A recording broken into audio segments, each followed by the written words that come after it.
성도님들 안녕하십니까? 네, 먼저 아름답고 감동적인 찬양으로 하나님께 영광을 돌려주시고 또 저희들에게 깊은 감동을 주신 우리 장로님 그리고 또 우리 박봉의 청년 감사합니다. 이 시간 이 찬양의 고백이 저와 여러분의 그 고백이 되기를 간절히 소망해 봅니다. 설인데 날씨가 매우 따뜻합니다. 네, 그래서 오히려 또 감기에 걸리시고 또 몸이 건강에 좀 어려움을 당하시는 분들이 종종 있는 것 같습니다. 여러분들 모두 다 건강에 손해 보지 않으시고 특별히 영적으로 또 육적으로 강건하시기를 간절히 바랍니다. 제가 이 자리에 서서 여러분의 얼굴을 하나하나 뵈니까 지난 한 주 동안에 여러분들 각자가 얼마나 하나님과 치열한 또 간구와 기도를 하시면서 한 주일 동안 각자의 삶의 터전에서 살아오셨는지가 보여서 우리 하나님께 감사하게 되고 또 여러분들 오늘 이 하나님의 전으로 정말 잘 오셨다는 말씀을 드리고 싶다는 생각을 하게 되었습니다. 오늘 하나님의 전으로 나오신 모든 우리 성도님들을 환영합니다. 하나님께서 저와 여러분에게 이 시간 특별한 음성을 들려주시기를 간절히 기도합니다. 이 시간 함께 우리 성경 말씀을 좀 읽고 이 시간을 시작하기 원합니다. 저에게 시간이 금요일 시간 주어지는 대로 이 말씀을 중심으로 좀 말씀을 나누기 원하는데 출애굽기 25장 8절부터 있는 말씀입니다.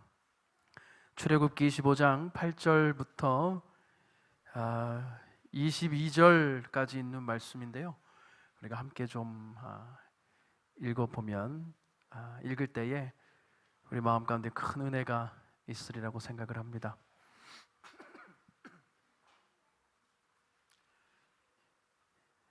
예, 제가 PPT에는 성경절이 없어가지고요. 좀 띄워주시면 감사하겠습니다.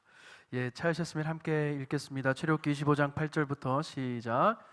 내가 그들 중에 거할 성소를 그들을 시켜 나를 위하여 짓되 물은 내가 내게 보이는 대로 장막의 식양과 그 기구의 식양을 따라 지을지니라. 내가 너에게 줄 증거판을 궤 속에 둘지며 정금으로 17절입니다. 정금으로 속죄소를 만들되 장이 2규빗 광이 1규빗 반이 되게 하고 금으로 그룹 둘을 속죄소 두 끝에 쳐서 만들되 19절 한 그룹은 이 끝에 한 그룹은 저 끝에 곧 속죄소 두 끝에 속죄소와 한 덩이로 연하게 할지며 그룹들은 그 날개를 높이 펴서 그 날개로 속죄소를 덮으며 그 얼굴을 서로 대하여 속죄소를 향하게 하고 속죄소를 궤 위에 얹고 내가 내게 줄 증거판을 궤 속에 넣으라.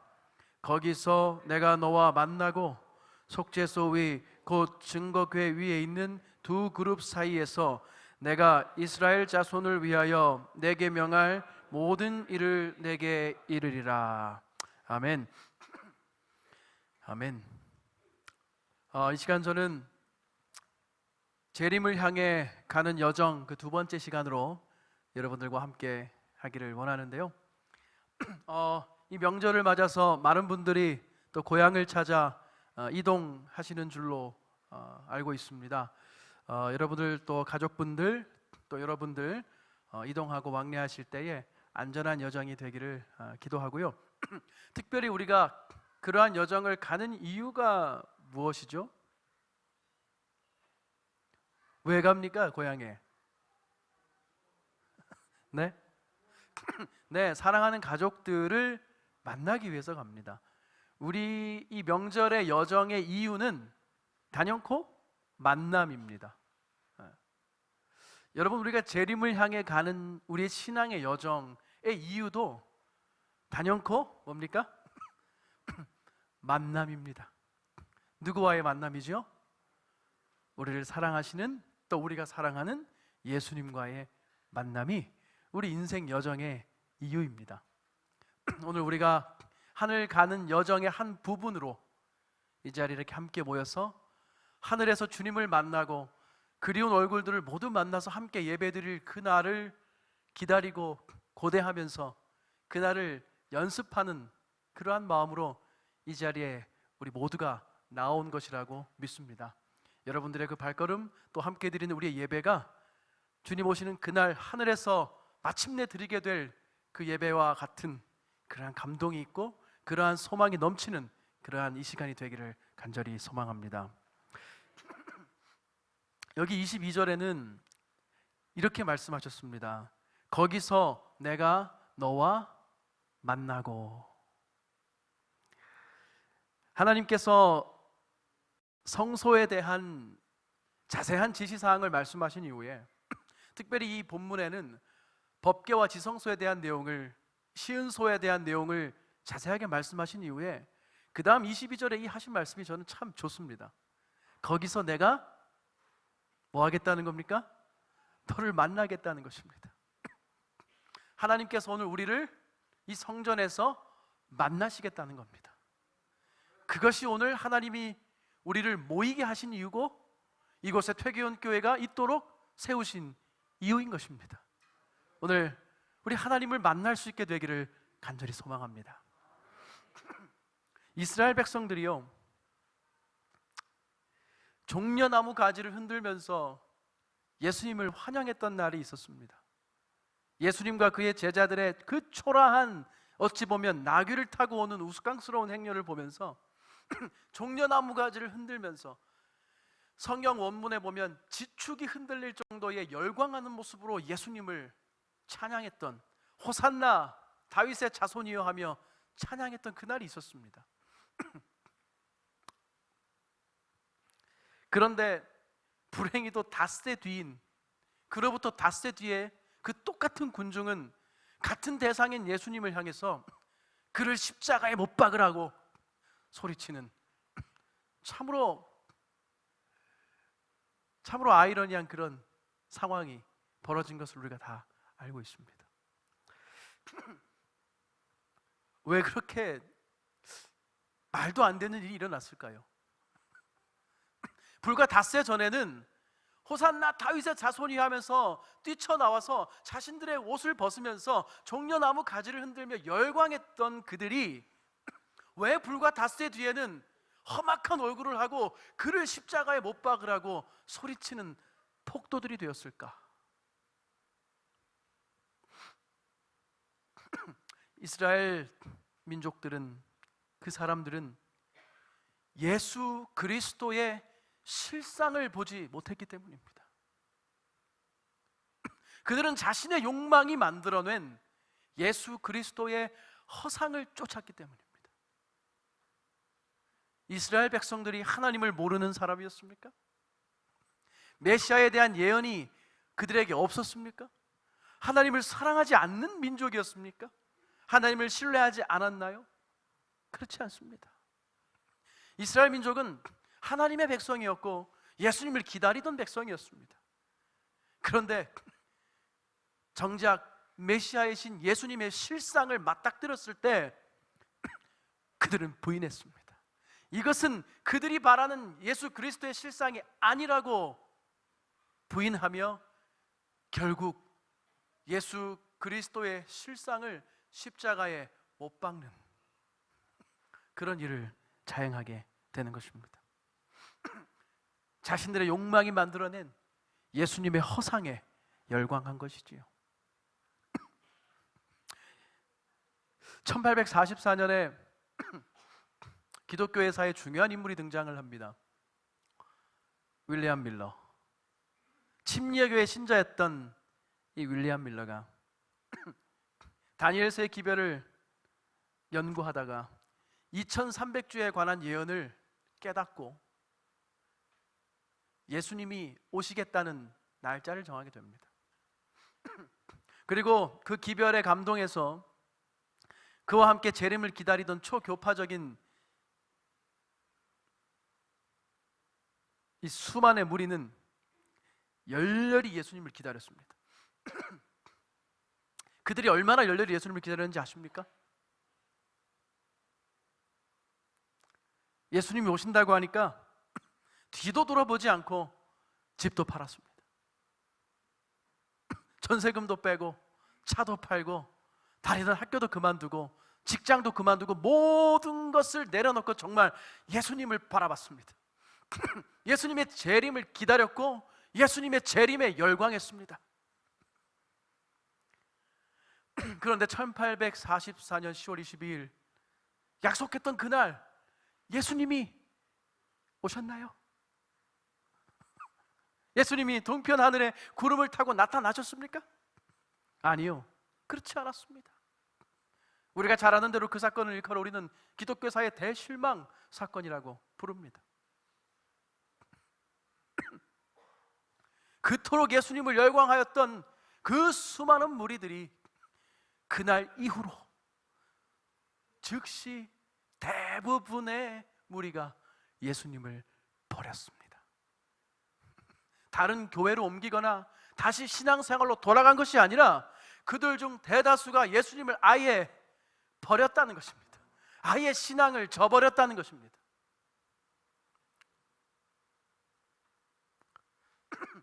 구약의 메시아는 과연 이스라엘 백성들에게 무엇이었습니까?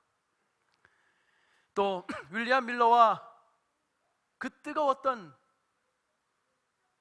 초교파적인 재림운동의 무리들에게 다시 오실 예수님의 재림은 과연 무엇이었습니까? 오늘 저와 여러분, 재림 신자로 살아가는 저와 여러분에게 과연 예수님의 재림은 무엇입니까?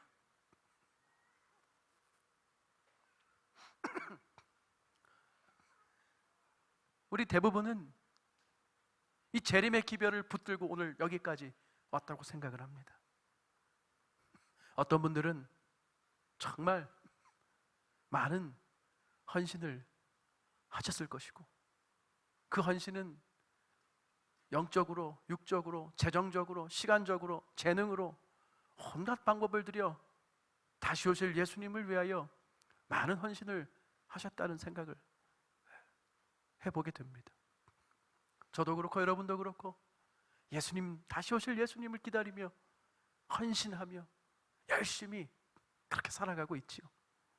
그런데 저는 오늘 이 시간 다시 한번 우리 주님의 다시 오심이, 그 재림이 우리에게 과연 어떤 의미인가를 깊이 돌아보기 원하는 것입니다.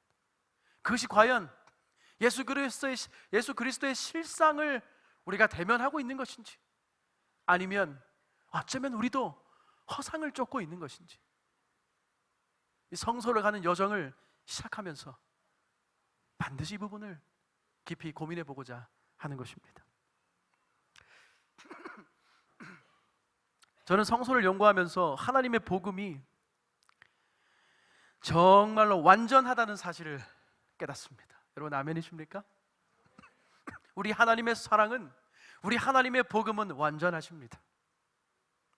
그것은 100%입니다. 99.999%가 아니라 그것은 100%입니다. 하나님의 복음은 전부를 주는 것이고 한쪽으로 치우침이 없는 것이었습니다. 모두를 사랑하는 것이고 끝까지 붙드는 것이었죠. 여기 성막의 모습이 멀리 보입니다. 수많은 이스라엘 백성들이 오하열을 맞춰서 사방에 성소를 가운데 두고 하루하루의 삶을 살고 있는 이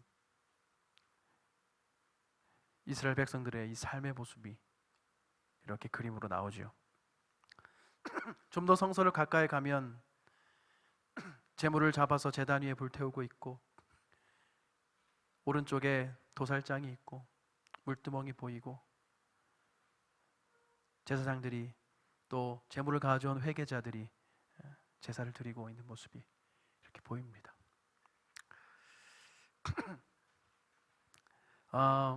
예수님의 실상 여러분 보기 원하십니까?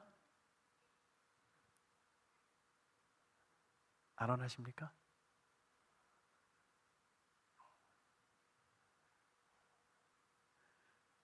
제가요 며칠 전에 이제 저희 집사람과 저희 아들이 동계 진학을 가서 홀로 좀 한 이틀을 지내게 됐습니다. 홀로 집에 이렇게 밤에 우두커니 있는데 집이 조용하고 이상하게 잠이 오지 않아요. 그래서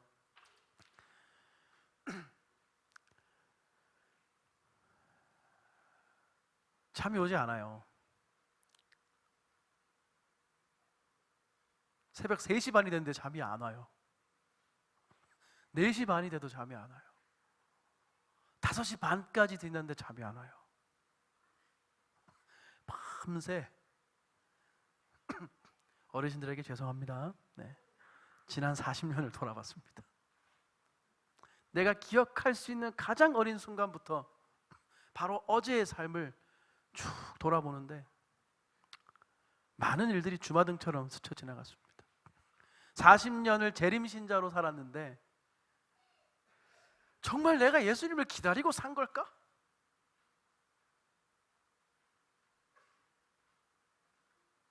내가 정말 예수님을 만나기 원하면서 살았을까? 내가 그것에 가장 열심이었을까? 그 생각이 드니까 너무너무 마음이 무거워요.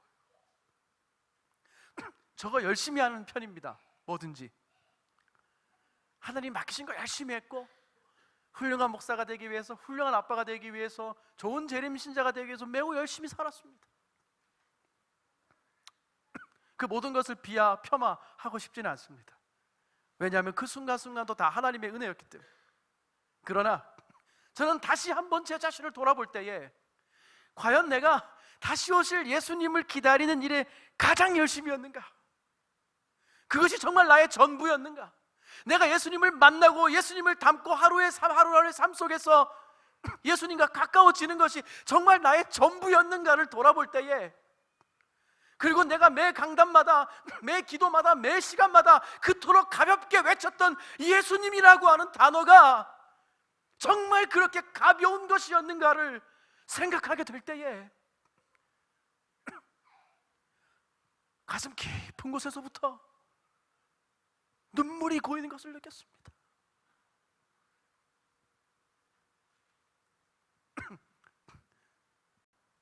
사람이 강건하면 70, 80인데 또 제가 다음 40년에 대하여 보장받을지 없을지는 아무도 모릅니다. 제가 그 새벽 기도하면서 빌립보서 2장 5절부터 있는 말씀을 다시 읽었습니다. 죽기까지 자신을 낮추시다 복종하시고 자신을 십자가에 내어주신 예수님의 마음을 담는 것이 내가 제일 좋아하는 일이었는가 돌아보는 것입니다.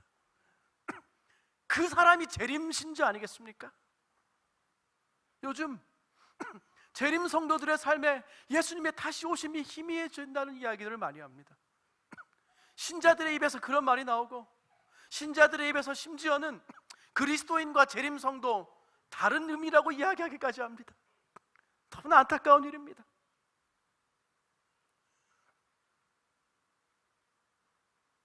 사랑하는 퇴교연교회 성도 여러분, 재림 신도야말로 참 그리스도인 아니겠습니까?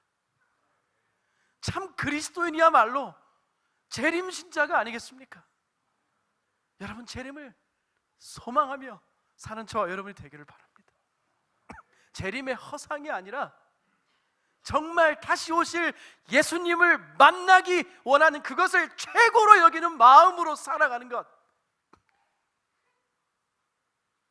그리고 죽기 위하여 이 땅에 오신 예수님이 우리가 따라가야 할 예수님의 실상이라는 사실을 깨닫고 사는 것이 우리의 최대 관심사요, 우리의 최대 기쁨이요, 저와 여러분의 최고의 소망이 되기를 이 시간 간절히 기도하는 것입니다.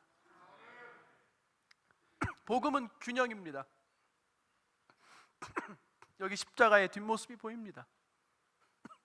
십자가가 이렇게 균형을 이루고 있다는 사실을 제가 이 성서의 기별을 연구하면서 깨닫게 됩니다. 예수님 당시 유대인들도요, 또 1844년에 시기를 정하여서 종말론을 주장했던 그들도요, 그들이 맞닥뜨린 해결하지 못한 문제가 바로 불균형의 문제였습니다. 여러분, 개인의 신앙도 마찬가지고 교회의 사업도 마찬가지입니다. 그것이 균형을 잃었을 때 그것은 사단의 도구가 됩니다. 그것이 균형을 잃었을 때 그것은 십자가와 정반대의 방향으로 가게 우리를 인도하는 것입니다. 무슨 균형입니까? 자신을 던져 깨어진 우리의 생명의 균형을 맞추시는, 자신의 피를 쏟아 그 생명의 균형을 맞추시는 십자가의 하나님을 보는 것입니다. 좋은 것들일수록 균형이 맞아야 그 빛을 발하는 것입니다. 아무리 좋은 것도 치우치거나 균형이 어긋나면 좋은 것이 될 수 없습니다. 윌리엄 밀러가 다니엘서 8장 14절에 2300조에 관하여 연구할 때에 마태복음 24장 36절에 그날과 그때는 아버지만 아신다는 말씀을 함께 연구했더라면, 그 말씀의 균형을 맞추었더라면, 안식일에는 내 문 안에 유하는 손님과 짐승이라도 아무 일도 하지 말라는 말씀을 우리가 기억함과 동시에 예수님 자신이 안식일에 병자들을 낫게 하시고 아버지께서 일하시니 나도 일한다라고 하신 그 말씀을 함께 연구하면 좋겠습니다. 예를 들어 우리 식생활과 음식물에 대하여 철저하고 그것이 우리에게 자긍심을 주는 것과 동시에 우리가 원수를 사랑하고 내 이웃을 위하여 모든 것을 내어줄 수 있는 그 부분에 있어서도 자긍심이 들고 그것이 우리에게 또한 가장 소중한 것이 되어야 함을 느끼는 것입니다.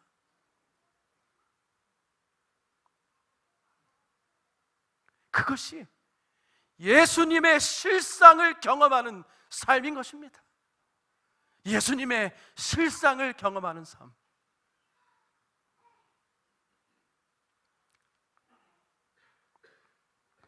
안식일에 교회를 가지 않고, 제가 얼마 전에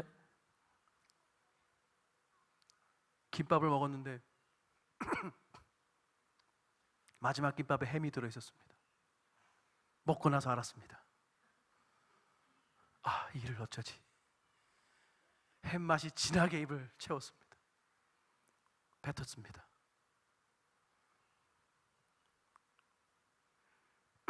안식일에 교회를 가지 않고 돼지고기를 먹는 일이 두렵듯이 예수님을 닮지 못하고 내 마음에 사랑이 없는 것에도 그렇게 민감하고 두려운 마음이 들어야 하지 않을까요? 여러분, 그래서 우리의 삶이 예수님의 십자가의 그 균형의 복음을 깊이 체험하고 그것을 누리는 삶이 되기를 간절히 소망해 봅니다. 여기 십자가의 두 강도와 예수님의 모습이 나옵니다. 그 옆에는 추가 있습니다. 제가 이 사진을 계속 보면서 왜 예수님이 돌아가실 때에 이 양편의 강도가 함께 죽었을까를 참 생각을 많이 했습니다. 혼자 돌아가시면 훨씬 더 예수님이 부각되고 좋잖아요.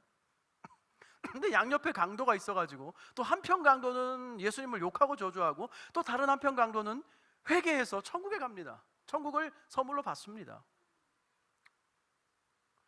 왜 이러한 구도를 주셨을까? 그래서 제가 이걸 연구하면서 묵상하면서 이것이 어쩌면 십자가의 균형이겠구나. 이 십자가 양옆에 누가 있는 것입니까 지금? 십자가 양옆에 누가 있어요? 의인이 있습니까? 죄인이 있습니까? 죄인이 있습니다. 한편은 구원을 받은 회개하는 죄인이고 다른 한편은 아직도 예수님을 저주하고 있는 죄인입니다. 그러나 예수님은 그들 가운데 서셔서 여전히 피와 땀을 흘리고 계신 우리 주님의 모습을 보는 것입니다. 여러분, 예수님은 모두를 사랑하시는 하나님입니다. 회개하고 돌아오는 죄인은 사랑하심과 동시에 아직도 회개하고 돌아오지 못하는 죄인을 향하여도 동일한 사랑으로 마음 아파하시는 분이 우리 하나님이신 것입니다. 그것이 우리 하나님 사랑의 균형입니다. 그것이 복음의 놀라운 균형임을 제가 보게 되는 것입니다. 우리가 어느 편에 있는지 혹 우리는 모를 수 있습니다. 우리가 회개하고 하나님의 사랑을 경험하며 살아갈 수도 있고 혹은 하나님을 등지고 그분을 저주하며 살아갈 때가 있겠으나 여전히 하나님의 십자가는, 예수님의 십자가는 그 가운데 우뚝 서서 그들을 품어 안고 있다는 사실인 것입니다. 예수님이 예루살렘에 처음 올라오셔서 제일 먼저 하신 일은, 이 그림이 보이십니까? 제가 그림을 찾아보니까 가장 부드러운 그림을 찾은 것입니다. 예수님이 성전을 뒤엎는 그림들이 막 아주 격합니다. 그림들이. 이게 가장 온화한 그림을 제가 찾았는데, 대부분의 그림이 회초리를 들고 성경의 표현대로 이렇게 격하게 하시는 예수님의 모습을 그리고 있습니다. 근데 이건 그냥 이렇게 상만 살짝 들어 엎으시는 모습입니다. 예수님이 예루살렘에 오셔서 가장 먼저 하신 일이, 복음의 중심지고 핵심부인 예루살렘에 오셔서 가장 먼저 하신 일이 성전을 정결케 하시는 것이었습니다. 여러분과 저의 삶이, 여러분과 제가 하나님의 성전으로 살아가고 있음을 여러분 믿으십니까? 그렇다면 우리는 성전으로서 우리 자신을 날마다 비우고 깨끗하게 하는 일이 필요한 것입니다. 우리 각자가 하나님의 성전이 되는 축복을 우리가 받았을진데, 내 안에 나의 욕망이 만들어낸 신앙 혹은 예수의 허상이 있다면 그것이 곧 우상이 될 수 있다는 것입니다. 참 두렵고 떨리는 마음이 듭니다. 또 더 간절한 기도를 하게 됩니다. 오늘 이 시간에 저와 여러분이 다시 말씀 앞으로 나아갔던 120명의 다락방교회 성도들의 심정이 되어서, 다시 오실, 지금은 곁에 계시지 않지만 다시 오실 예수님을, 그 약속을 굳게 믿으며 서로 기도하고 떡을 떼고 말씀을 연구하였던 그들의 신앙으로 다시 돌아가는 축복이 저와 여러분에게 주어지기를 간절히 기도합니다.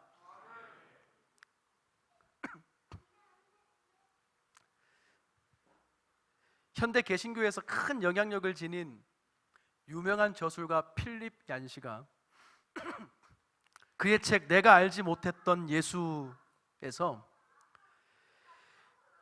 예수 그리스도의 승천 문제를 이야기하면서 이러한 고민에 찬 질문을 했습니다.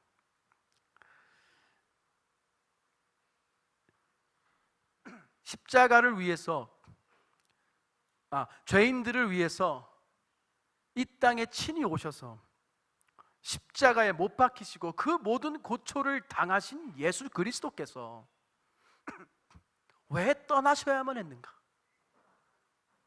왜 다시 승천하셔서 하늘로 올라가셔야만 했는가? 그리고 그렇게 올라가신 예수님은 도대체 무엇을 하고 계신단 말인가? 라는 질문을, 그 질문에 맞닥뜨렸을 때 이 위대한 저술가 필립 얀시는 아무런 대답을 찾을 수가 없었습니다. 여러분과 저에게는 그 답이 있습니까? 여러분과 저에게는 그 질문에 대한, 그 위대한 저술가도 찾지 못한 그 질문에 대한 답이 여러분과 저에게 있습니까?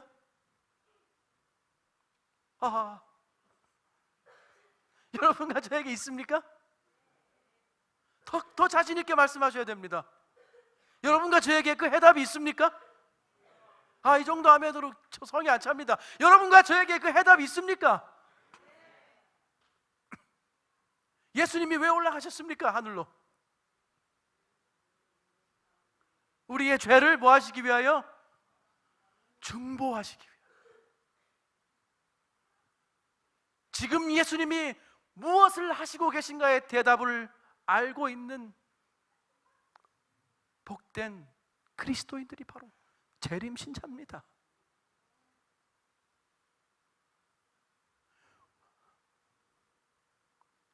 히브리서 4장 14절부터 말씀을 제가 참 좋아하는데, 오늘 이 말씀이 저 여러분에게 큰 용기가 되기를 간절히 소망합니다. 함께 읽어볼까요? 히브리서 4장 14절부터 있는 말씀입니다.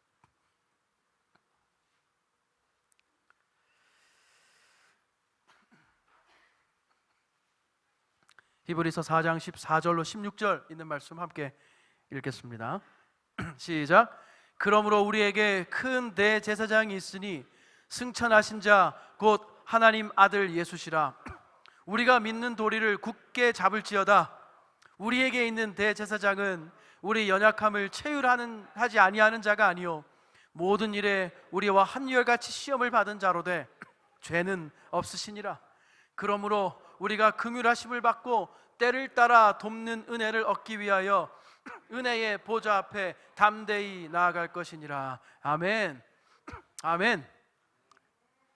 성소의 모든 부분들을 살펴볼 때, 이 기별을 연구할 때 또 하나 놀라운 것은 성소는 하나님의 보좌가 이 땅으로 내려온 것이라는 사실입니다.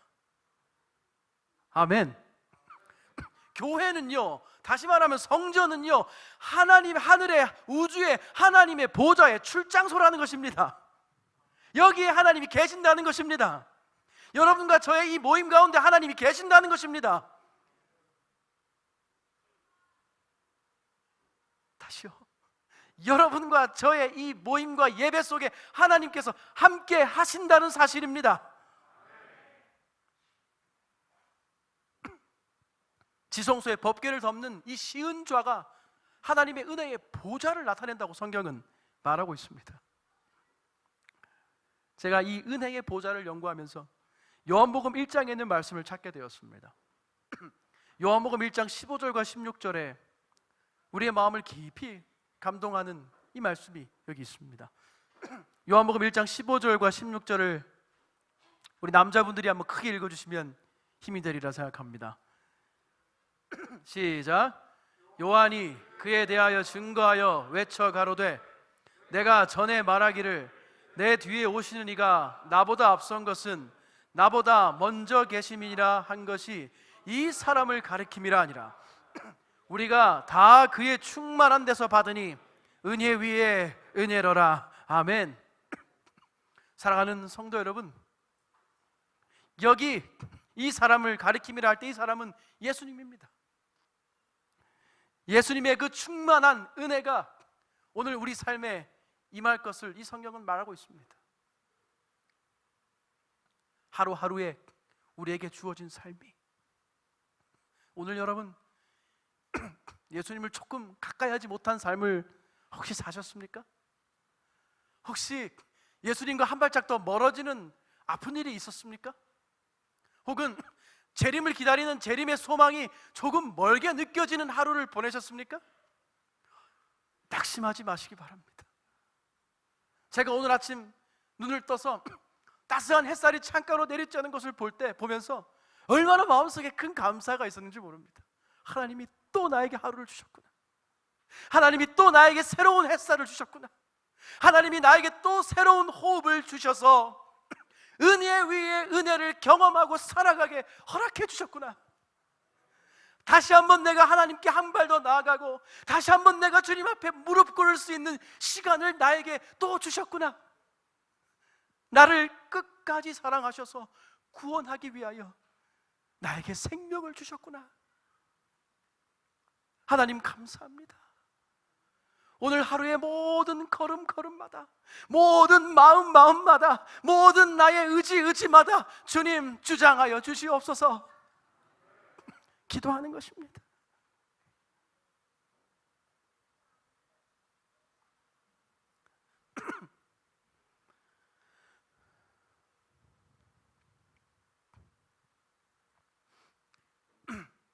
성소를 흔히 구약에만 강조되고 나오는 개념으로 인식할 수가 있지만 사실 성소에 관한 언급 가운데서 하늘 성소에 대한 개념은 신약 성경에 아주 잘 나타나 있습니다. 여러분 다 잘 아시겠지만 우리가 이 성소의 실체가 되는 예수님께서 십자가에 달려 돌아가시고 부활 승천하신 이후에 이제 성소는 더 이상 기능을 발휘하지 않습니다. 여러분 오실 때 양을 들고 오지 않죠. 양 한 마리 음매 끼고 오시는 분은 없고 여기서 우리가 양을 잡지도 않습니다. 그것은 성소의 제도의 실체가 되는 예수님이 오셔서 하나님의 어린 양으로 그 제물이 되셔서 모든 죄의 값을 치르시는 그 실상이 이루어졌기 때문인 것이죠. 그리고 디도서 3장 5절의 말씀처럼 하나님의 어린 양 예수 그리스도의 그 희생의 보혈로 모든 죄인들의 죄가 씻음을 받는다고 성경은 우리에게 약속하고 있습니다. 또 로마서 5장 9절의 말씀처럼 그 피의 공로와 은혜를 힘입어 우리 모두는 회개하고 믿음으로 감히 그리스도의 의를 얻게 된다고 우리에게 약속하고 있습니다. 그런데 이 하늘 성소가, 이 기별이 우리에게 주는 또 하나의 축복이, 저는 오늘 요한복음 1장 16절에 은혜 위에 은혜의 축복인 것을 발견하게 됩니다. 성소의 모형으로 실체이신 예수님을 경험하고 깨달아 갈 수 있도록 주신 그 성소의 제도 위에, 그 성소 위에, 그 성소의 실체이신 예수님이 오셔서 은혜 위에 은혜가 되시고, 그 예수님이 돌아가시고 부활 승천하셔서 하늘에 올라가셔서 하늘 성소에서 7촛대 사이를 거리시며 오늘 우리를 위하여 중보하시는 그 은혜가 또 더해져서 은혜 위에 은혜 위에 은혜 위에 은혜로 우리에게 부어주시는 것입니다. 이것이 오늘 우리가 누리고 있는 말할 수 없는 은혜인 것입니다. 우리 하나님을 찬양합니다. 우리 하나님께 감사와 찬양을 드립니다. 여기 대제사장의 모습이 나옵니다. 가슴에는 12보석, 각각 아름답게 빛나는 모든 그리스도인들을 상징하는 가슴의 보석들을 중패에 달고, 양 어깨에 또 그 가슴에 그 지파들의 이름을 새기고, 다시 말하면 그의 가슴에 그의 사랑하는 모든 자녀들을 품으시는 하늘에 계신 우리 아버지 하나님 대제사장 예수님의 모습이 나오는 것입니다.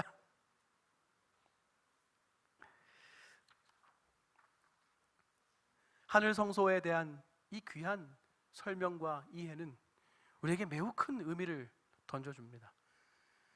성경을 보면 지상 성소와 하늘 성소의 이 공통점이 쭉 나오는데, 제가 시간상 다 보지는 않고요. 나중에 좀 확인해 보시면 정말 정확하게 지상 성소의 모습과 하늘 성소의 그 공통적인 모습이 똑같이 일치하고 있는 것을 보게 됩니다. 하늘 성소에서, 하늘 보좌에서, 다시 말하면 하나님께서, 예수님께서 오늘 우리를 위하여 그분의 대제사장 직분을 감당하고 계신다는 사실이 여러분과 저에게 얼마나 큰 은혜이고 축복입니까? 여러분과 저에게 얼마나 큰 용기가 되고 여러분과 저에게 얼마나 큰 기쁨이 되는 것입니까? 그리고 그 주님께서 마침내 우리를 데리러 다시 오실 것이라는 약속이 우리에게 주어졌다는 사실이 얼마나 우리 삶을 행복하게 만드는 것입니까? 얼마나 이것이 우리에게 충분한 복음 전파의 이유가 됩니까? 얼마나 이것이 우리를 특별하게 만들어주는 아름다운 기별이 됩니까? 얼마나 이것이 오늘 우리가 모든 현세의 삶을 이겨내면서 그 모든 어려움을 극복하고서라도 하나님을 따라가기로 결심하기에 넉넉한 이유가 됩니까? 사랑하는 태계원의 믿음의 가족들이시여, 오늘 우리 하나님께서 이 성소의 모습을 통해 우리에게 다시 약속하시고 다시 말씀하십니다. 내가 너희를 위하여 모든 것을 주었다. 내가 너희를 위하여 나의 사랑하는 아들 독생자의 피와 물과 생명을 아낌없이 주었다. 그리고 내가 너희를 데리러 다시 올 것이다. 이 약속을 믿으십니까?